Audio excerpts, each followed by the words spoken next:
पीढ़ी हमारी परंपरा ही से चली आ रही, हमारी 7 पीढ़ी यही काम करती हैं और बांस से ही हमारा परिवार चलाया हमने। बच्चे भी हमने मतलब बांस ही कमा के, हमारे शादी ब्याह जो भी हमको कुछ करना है हमने बांस में ही करा, जो भी कुछ करा है।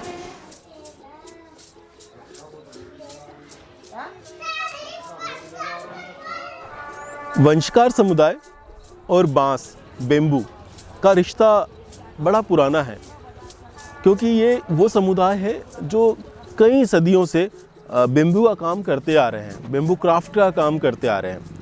और जो अन्य समुदाय हैं उनके साथ भी एक रिश्ता, बहुत गहरा रिश्ता, चाहे वो रीति रिवाज हों, त्यौहार हों या कोई ओकेशनल चीज़ें भी हों, उसमें भी बेम्बू के प्रोडक्ट्स को अन्य समुदाय बाकायदा खरीद कर काम करते थे। बाप दादा सीखते थे, काम करते आ रहे हैं, मतलब बांस का ही काम करते आ रहे हैं। हमारा दूसरा काम मैंने करे ही नहीं, मतलब अब बच्चों को लिखाए पढ़ाए, वो कहते हैं कि अब बांस में तुम तो पनपे नहीं, हम क्या पनपेंगे। बोले जनवरी मिल गया, फरवरी मिल गया, मार्च से हेल्डिंग में मतलब बांस बंद हो जाता है। हम क्या करें, हम सरकार से अब 2 महीने 3 महीने बांस मिलेगा तो 9 महीने आदमी क्या करेगा। 9 महीने बहुत होते हैं बेरोजगार होने के लिए, और ऐसे लोग हमारे वाले बहुत बेरोजगार हो गए। हम यहाँ के जो 200 परिवार के लोग हैं हरदा के अंदर, और 200 लाइसेंस भी है, बाकी 200 लाइसेंस वालों को पूरे प्राप्त बांस नहीं हो रहे हैं। एक कार्ट पे हमको 1500 बांस मिलते थे, हमको उतना अब नहीं मिलता। उसमें भी ठेकेदार खड़े हो जाते हैं, पूरा बांस नीलामी में चला जाता, ठेकेदार के पास चला जाता। हमारे पास कितने, ज़्यादा से ज़्यादा हमारे पास 200 बांस आएंगे, 150 बांस आएगा, बस इससे ज़्यादा नहीं आता हमारे पास। वो पूरे 200 बांस हम पूरे 12 महीने पर चलाते हैं। हम अपने परिवार कैसे पालते हैं हम ही जानते हैं।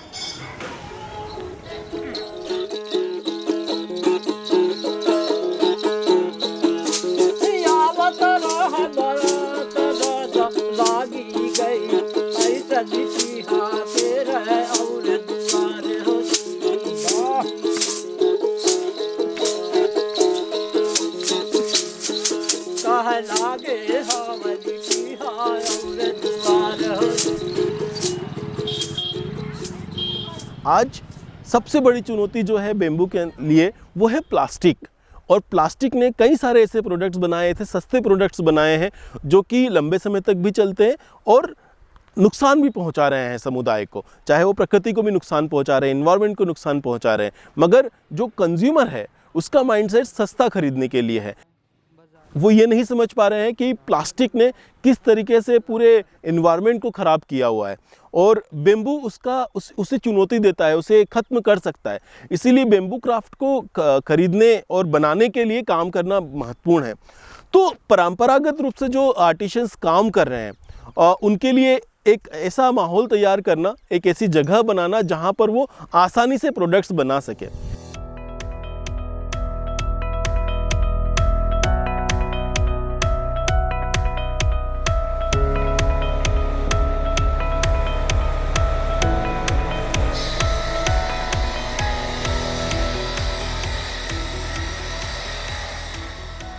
भारत सरकार के सहयोग से हरदा ज़िले में एक कॉमन फैसिलिटी सेंटर की स्थापना हम लोग करने जा रहे हैं, जहां पर जो सबसे बड़ी चुनौती बेम्बू आर्टिशंस के सामने होती है, उनके पास आज की टेक्नोलॉजी और आज की मशीनरी नहीं होती है, और वो शायद हर घर में लगाना भी मुश्किल है।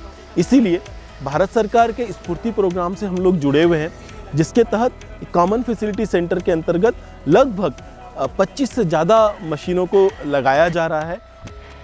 यहाँ पर खासकर अलग अलग तरह के बेम्बू क्राफ्ट की ट्रेनिंग और उनको बनाने के लिए भी जगह होगी, जहाँ पर बेम्बू आर्टिशंस आकर रॉ मटेरियल तैयार कर सकते हैं और अपने घरों में जाकर काम कर सकते हैं। वो हम लोग को ही देखना है वहाँ पे, क्योंकि हम बाहर से दूसरे लोगों को। हाँ, ये जो प्रोजेक्ट है ये MSME की स्फूर्ति स्कीम के तहत है, और इसमें हम 401 आर्टिसन के साथ में जुड़ के काम कर रहे हैं।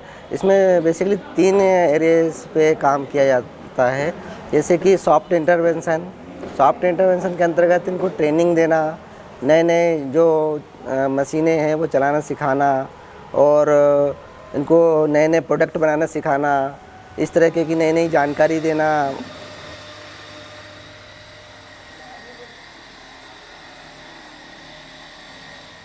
जो मशीनें प्रोवाइड कराना, टूल्स प्रोवाइड कराना, एक स्पेस प्रोवाइड कराना, वो उसको हार्ड इंटरवेंशन के अंतर्गत लिया गया। जैसे CFC एक सेंटर बन रहा है हमारा, तो वो CFC जो है वो हार्ड इंटरवेंशन के अंतर्गत है और उसमें लगने वाली जो मशीनें हैं वो भी हार्ड इंटरवेंशन के अंतर्गत है और उनकी जो स्किल अपग्रेड होगी और वो नए नए जो चीज़ सीखेंगे वो सॉफ्ट इंटरवेंशन के अंतर्गत इसको रखा गया है।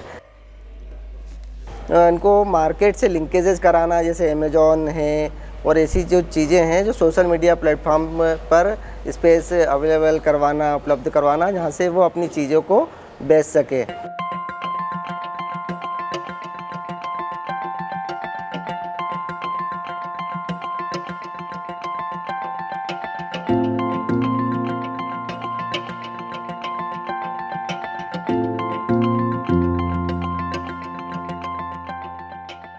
अब थोड़ा थोड़ा हम सब मशीन उनको देख रहे, चेक करके भाई ये कैसा काम होता है, कैसा हम सीख पाएंगे, नहीं सीखेंगे। बाकी ये हम बिल्कुल सीख सकते हैं। बदलाव आया ना सर, हमको अच्छा लगा, ये काम में फ़ायदा हमको। हमारा जो काम था उसमें कुछ भी फ़ायदा नहीं, हम तो बिल्कुल भी मुनाफा नहीं था उसमें, सामान ही नहीं बिक रहा और पहली बात तो बांस ही नहीं आ रहा हमारे हृदय में। तो ये आसम का जो बांस आ रहा है इसमें हम आगे बढ़ना चाहते हैं।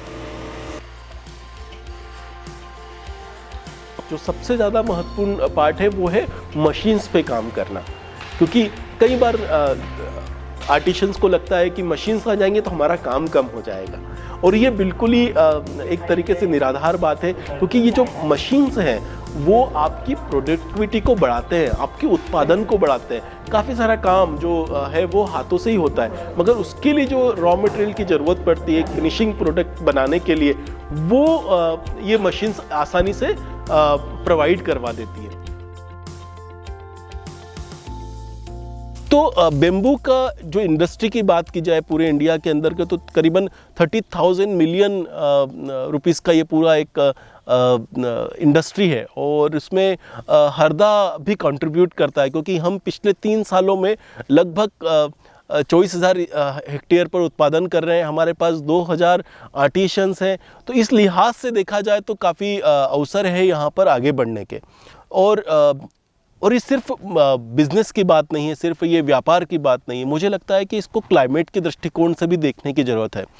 आज जहाँ बांस का उत्पादन हो रहा है वहाँ पर कार्बन उत्सर्जन एक तरीके से बहुत उसको सहन करने की क्षमता बांस के अंदर है, और वो पूरा क्लाइमेट चेंज में भी एक अच्छा प्रभाव डालता है, एक सकारात्मक प्रभाव डालता है। तो इसलिए बांस की खेती एक हम हमेशा बात करते हैं कि एक तरह का ऑक्सीजन की एक जगह है, जहाँ आप कभी बांस के खेत में बैठे हैं और आसपास बांस लगे हुए हैं, बेम्बू लगा हुआ है, तो वो ऑक्सीजन देता है और ऑर्गेनिक है। यहाँ पर कोई खाद या इस तरह की चीज़ें नहीं डाली जा रही, रासायनिक खादें नहीं डाली जा रही है, ये नेचुरल होता है। तो इस लिहाज से कभी देखा जाए तो बेम्बू का प्रोडक्शन, बेम्बू का क्राफ्टिंग, बेम्बू के डिज़ाइन, बेम्बू के घर, ये सब कुछ पॉसिबल है। बस एक सबको साथ में आने की ज़रूरत है और इस गहराई के साथ जुड़ने की ज़रूरत है कि ये बदलाव जो है वो सिर्फ एक इनकम जनरेशन का पार्ट नहीं है, हम क्लाइमेट पे भी बहुत बेहतर असर डाल रहे हैं।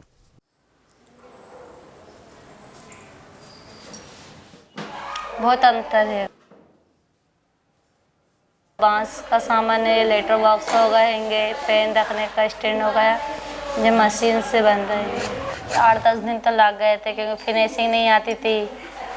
अब जो बांस का जो दूसरा काम करते थे, अब ये बांस से दूसरा काम सीख रहे थे, इसमें समय लग रहा है।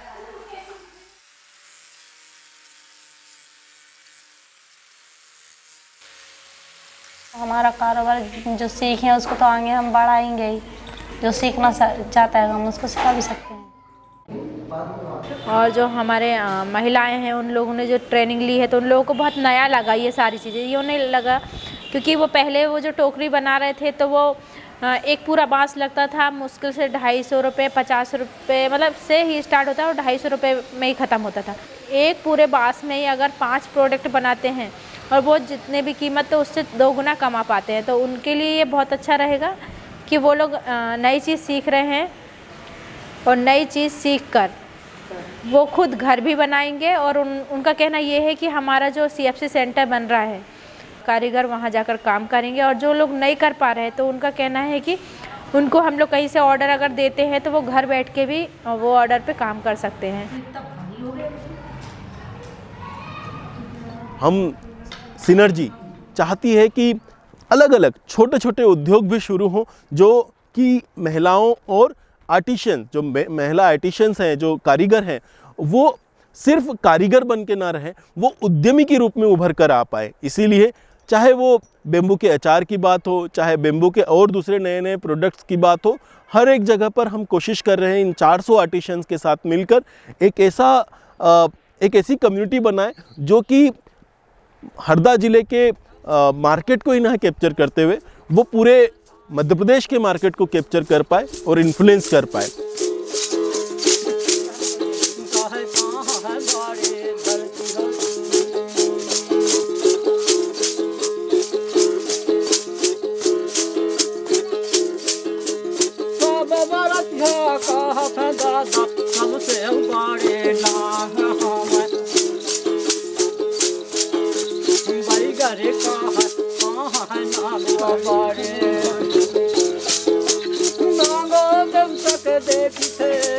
शंकर जी का गारे माही पारे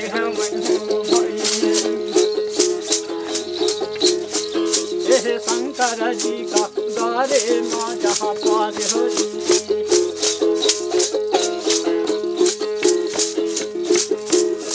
हाँ ये शंकर जी का